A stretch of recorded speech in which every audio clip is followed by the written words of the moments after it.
Hello good morning friends. 10th class में आज का अपना जो वीडियो है वो है प्रोसेस ऑफ ब्लड ट्रांसफ्यूजन, रक्तदान की प्रक्रिया।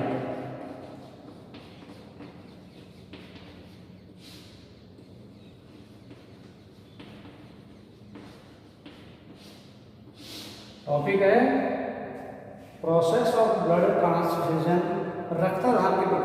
इसके बारे में अपन ने पिछली वीडियो में बताया था कि ब्लड ग्रुप में हमें 4 प्रकार के ग्रुप पाए जाते हैं, ए, बी, ओ, और इसके अलावा भी एक अलग एंटीजन पाया जाता है आर एस फैक्टर। तो ये इन तत्वों के बारे में अपन ने इन एंटीजन और एंटीबॉडी के बारे में पिछली क्लास में पढ़ लिया।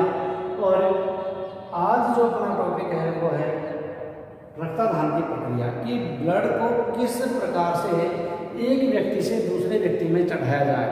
कि यदि किसी कारणवश व्यक्ति में, अब अपन ने ये भी पढ़ लिया कि कब व्यक्ति को ब्लड की जरूरत पड़ती है, तो उसके चोट लग जाती है, या उसके इस प्रकार की कोई जेनेटिक्स से हेमोफीलिया वगैरह रोग है, या फिर उसमें कई बार जो बड़े ऑपरेशन होते हैं उस समय रक्तदान की आवश्यकता व्यक्ति को होती है। तो रक्तदान की प्रक्रिया एक वैज्ञानिक साइंटिफिक प्रोसेस है, वैज्ञानिक प्रक्रिया है। इसका ऐसे नहीं कोई असाधारण व्यक्ति से खून निकाला दूसरे में चढ़ा दिया। तो इसको एक साइंटिफिक प्रोसेस है, वैज्ञानिक प्रक्रिया है। पहले तो व्यक्ति का रुधिर इकट्ठा किया जाए।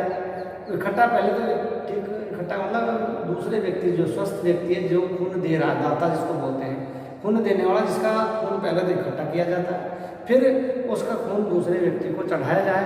तो चढ़ाते समय और निकालते समय क्या सावधानियां रखनी चाहिए उसको अपने देख रहे हैं। और इसमें पहला स्टेप है रक्त संग्रहण, ब्लड कलेक्शन। पहला स्टेप है रक्त संग्रहण।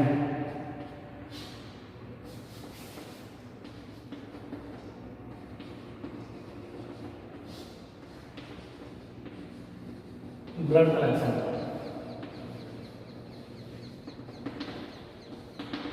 कि रुधिर का संग्रह कैसे किया जाता है, किस तरह से रुधिर को इकट्ठा करें। तो इसके लिए अपन कुछ स्टेप लिख रहे हैं पॉइंट बाय पॉइंट।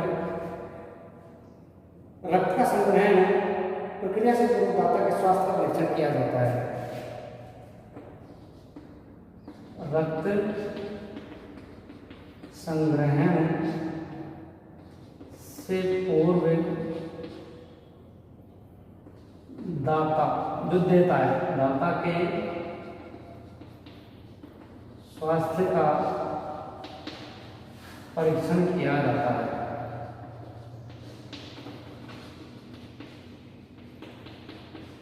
तो जो खून देने वाला है, दाता जो है, उसका स्वास्थ्य तो सही है। यदि ऑलरेडी वो खून देने वाला बीमारी, यदि उसमें कोई हो सकता है ब्लड से, जैसे हेडस है, हीमोफीलिया है, और ऑलरेडी कोई रोग है, उसमें यदि उपस्थित है तो उसका खून नहीं लिया जाता। तो सबसे पहले रक्त संग्रहण से पूर्व, रक्त लेने से पूर्व दाता के स्वास्थ्य का परीक्षण किया जाता है। देने वाले का खून या उसकी कई सारी जांच की जाती है। परीक्षण के पश्चात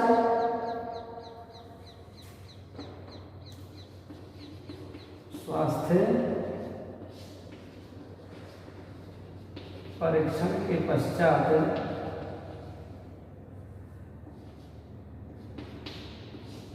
जैसे ही डॉक्टर है उसके स्वास्थ्य का परीक्षण कर लेता है, तो परीक्षण के पश्चात उपयुक्त क्षमता वाली प्रवेशनी, उपयुक्त क्षमता वाली प्रवेशनी, खून निकालने वाली नली है, उपयुक्त क्षमता वाली प्रवेशनी के माध्यम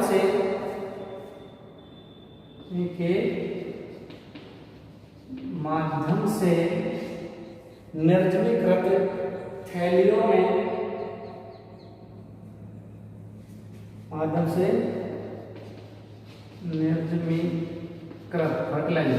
निर्जमीकृत थक्कारोधी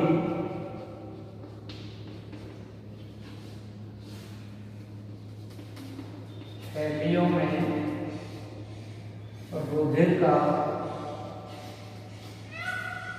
संग्रह किया जाता है।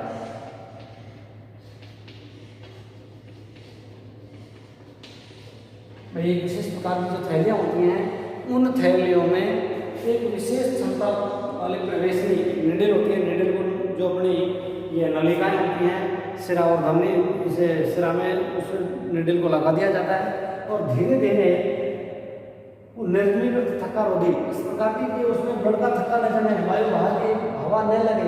यदि बाहर की हवा लग जाती है तो उसमें थक्का बनने लगे, सूखने लग जाएगा, तो उसको विशेष निर्जमीकृत थक्का रोधी थैलियों में रुधिर संग्रह किया जाता है। संग्रह करके कई प्रकार की जांच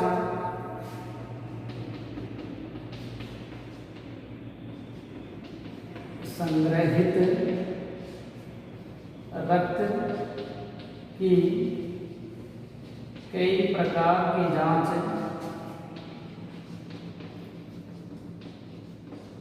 जैसे अब भाई जैसे हम रुधिर का जो संग्रह करते हैं तो उसमें कई प्रकार की उसकी जांच की जाती है। RH फैक्टर, हेपेटाइटिस,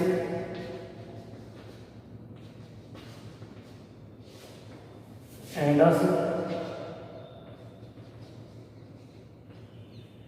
हेपेटाइटिस दो प्रकार का होता है, ए और बी। अब हेपेटाइटिस सी, HIV आदि जांच की जाती है।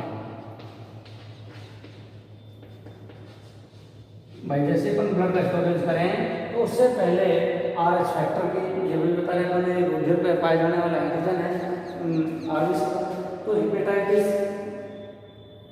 एडस आदि इन रोगों की जांच उसमें की जाती है रुधिर इकट्ठा करने से पहले। तो इसमें क्या होता है, और संग्रहित रक्त का प्रशिक्षित भंडारण किया जाता है, कोल्ड स्टोरेज।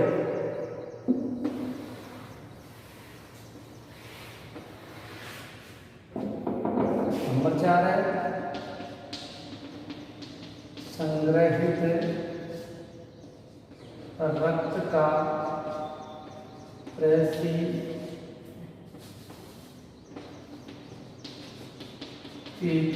भंडारण।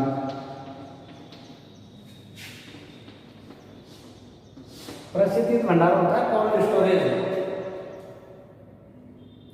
किया जाता है,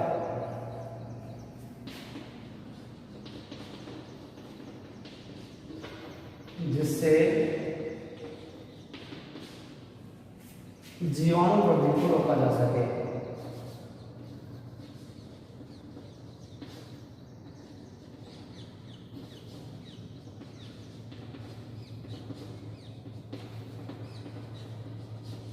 ठीक है, तो फिर उसका जैसे तो हमने एक प्रकार की जांच कर ली, थैले में इकट्ठा कर लिया, उसके बाद इसका स्टोरेज करते हैं। स्टोरेज कहाँ किया जाता है, ब्लड बैंकों में। ब्लड बैंक होती हैं और ब्लड बैंकों में इसको कोल्ड स्टोरेज किया जाता है, जिसको लगभग 30 दिनों तक स्टोर करके रखा जाता है। और उसमें विशेष प्रकार के प्रशिक्षित भंडार, शीत ग्रहित भंडार होते हैं, जहाँ पर उनको लंबे समय तक सुरक्षित रखा जाता है। रक्तदान संग्रहण के पश्चात अब देखो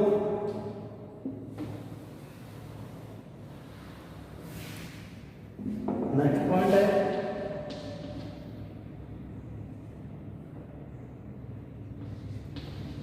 रक्तदान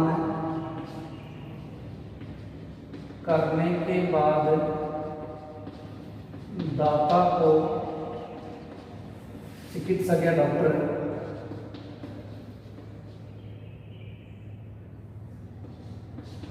की निगरानी में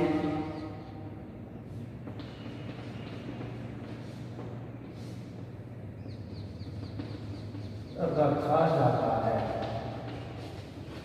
डॉक्टर को जैसे जो खून देने वाला होता है, दाता जो व्यक्ति है, उसको डॉक्टर की निगरानी में रखा जाता है, ताकि उसके शरीर में रक्तदान के कारण होने वाली प्रक्रियाओं का रिसर्च की जा सके। जैसे कई बार जो खून देता है, खून देने वाले देते समय चक्कर आने लगते हैं और कोई प्रकार की एक्टिविटी इसमें होती है, तो उसको डॉक्टर सही समय से उपचार उसका कर सकें। अब इसमें क्या होता है, जो देता है तो जिसके शरीर से ब्लड निकलता है उसमें लगभग 2-3 दिन में, लगभग 2 से 3 दिन में तो प्लाज्मा की पुनर्पूर्ति हो जाती है, प्लाज्मा की पुनः पूर्ति हो जाती है और लगभग 36 दिन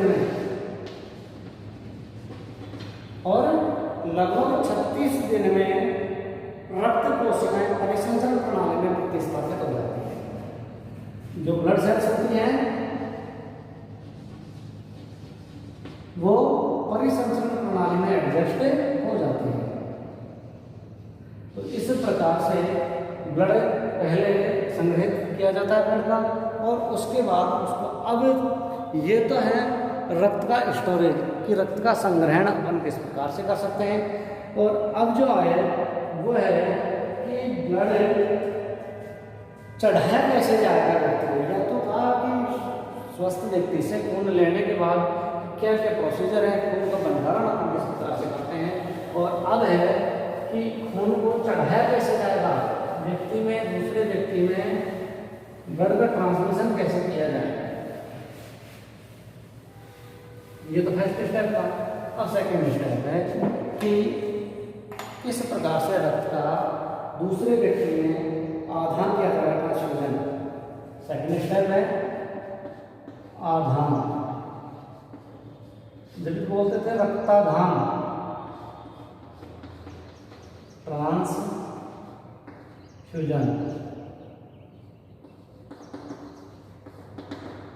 कि संग्रहित रक्त को अब दूसरे रोगी व्यक्ति है उसमें किस प्रकार से चढ़ाया जाए। आधान से पूर्व, चढ़ाने से पूर्व, आधान से पूर्व रोगी व्यक्ति के रुधिर समूह, ब्लड ग्रुप बोलते हैं इसको, ब्लड ग्रुप की जांच की जाती है कि उसका रोगी व्यक्ति का ब्लड ग्रुप कौन सा है, ए, बी, ओ या ए बी। अब कौन सा उसका ब्लड ग्रुप है, सबसे पहले तो उसके ब्लड ग्रुप की जांच की जाती है और इसके पश्चात ही आधान संपादित किया जाता है। दूसरा है कि संग्रहित रक्त को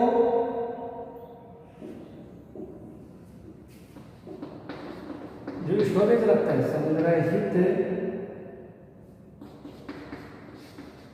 रक्त को आधान से चढ़ाने से 30 मिनट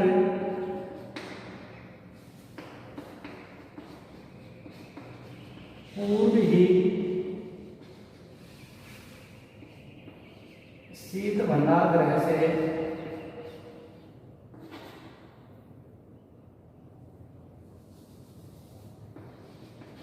शीत भंडार गृह से निकालना चाहिए।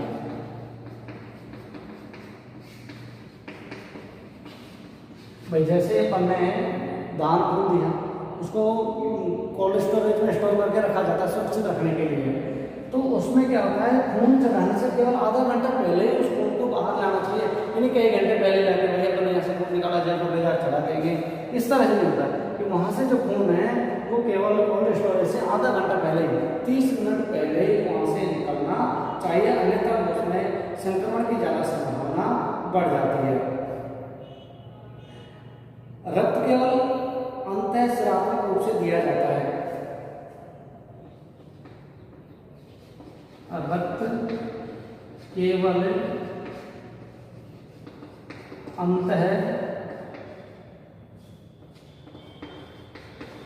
अंतःस्रावात्मक रूप से दिया जाता है। इसका मतलब है कि खून को सिरा, जो दोनों लिए सिरा और धमनी, सिरा के माध्यम से उसको खून चढ़ाया जाता है। यह प्रक्रिया करीब 4 घंटों तक चलने वाली प्रक्रिया है। यह प्रक्रिया लगभग 4 घंटों तक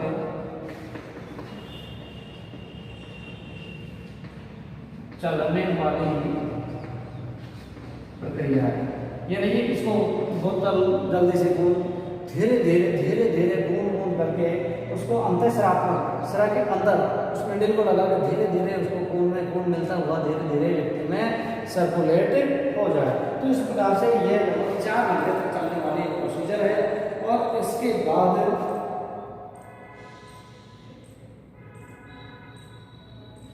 रोगी में आधान संबंधी तो जैसे खून चढ़ाया जाए तो चढ़ाने के बाद उसमें कुछ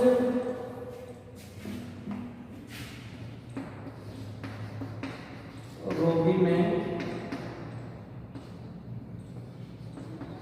आधान जैसे ट्रांसफ्यूजन किया खून चढ़ाया तो रोगी में आधान संबंधी प्रक्रिया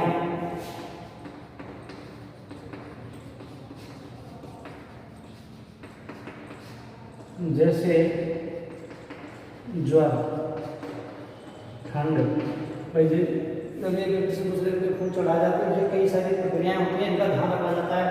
यदि इसमें ज्वर है, ठंड है, ठंड उसको लगने लगती है, दर्द है, यदि ये प्रक्रियाएं होती हैं तो इनसे संबंधित डॉक्टर जो है उनको क्या कर देता है, हृदय गति की अनियमितता को रोकने के लिए औषधियां दी जाती हैं। हृदय गति की अनियमितता को रोकने के लिए औषधियां दी जाती हैं।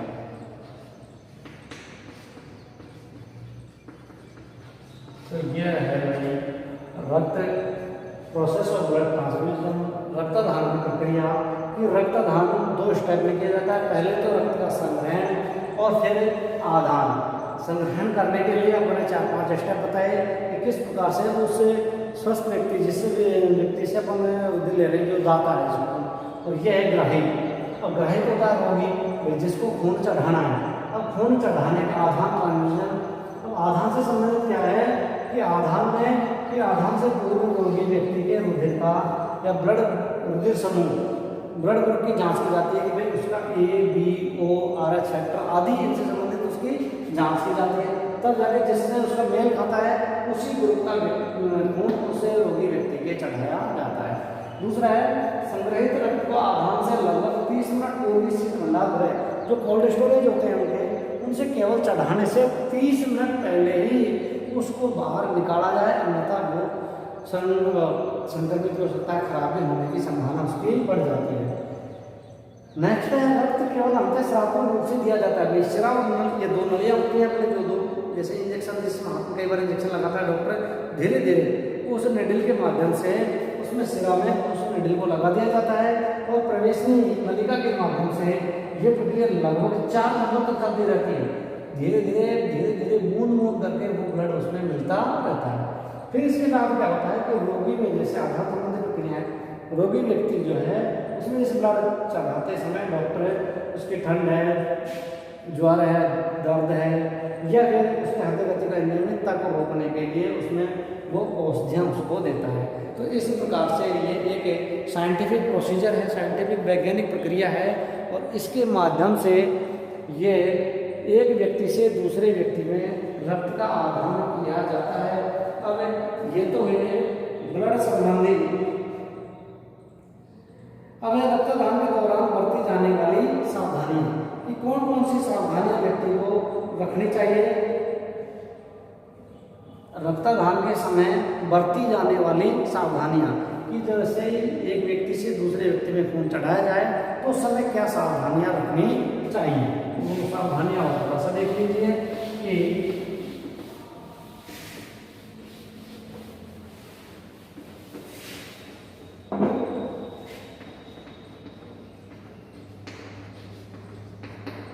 जैसे ब्लड का ट्रांसफ्यूजन किया जाए तो उस समय क्या सावधानियां रखनी चाहिए। रक्तदान से पूर्व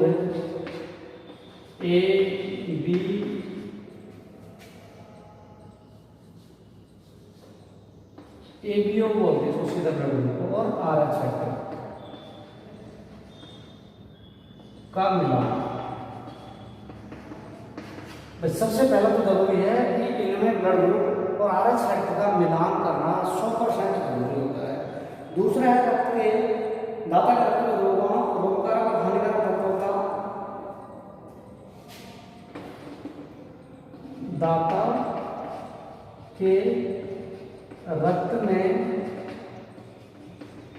रोगकारक तत्वों की जांच करना। जो भी उसे कोई रोग ना हो तो रोगकारक या हानिकारक तत्वों या हानिकारक तत्वों की जांच करना।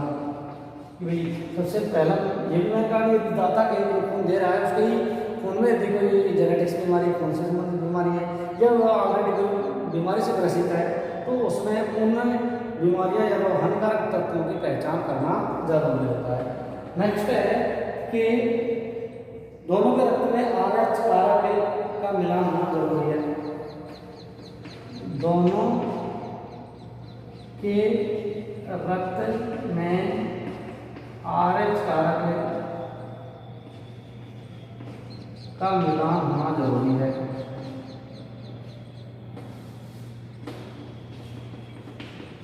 क्योंकि RH रक्त का भी मिलान कर लेना चाहिए। दूसरा है किसी भी स्थिति में संग्रहित रक्त को संदूषित होने से बचाना चाहिए। संग्रहित रक्त को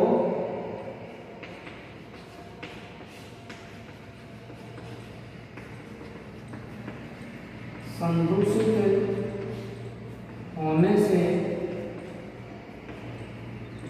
बचाना चाहिए।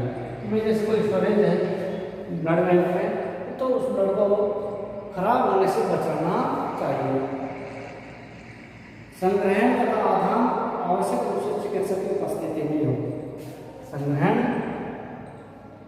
नेक्स्ट है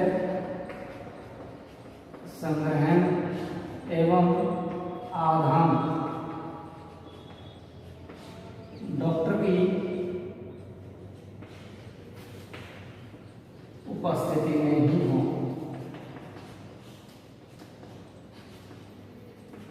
भाई ये सावधानियां ब्लड चढ़ाते समय रखनी चाहिए कि ब्लड चढ़ाने से पूर्व, रक्तदान से पूर्व AB और RH रक्त का मिलान कर लेना चाहिए। दाता के रक्त में रोगकारक या हानिकारक तत्वों की जांच करवा लेनी चाहिए। दूसरी बात है दोनों के रक्त में RH रक्त का भी मिलान कर लेना चाहिए।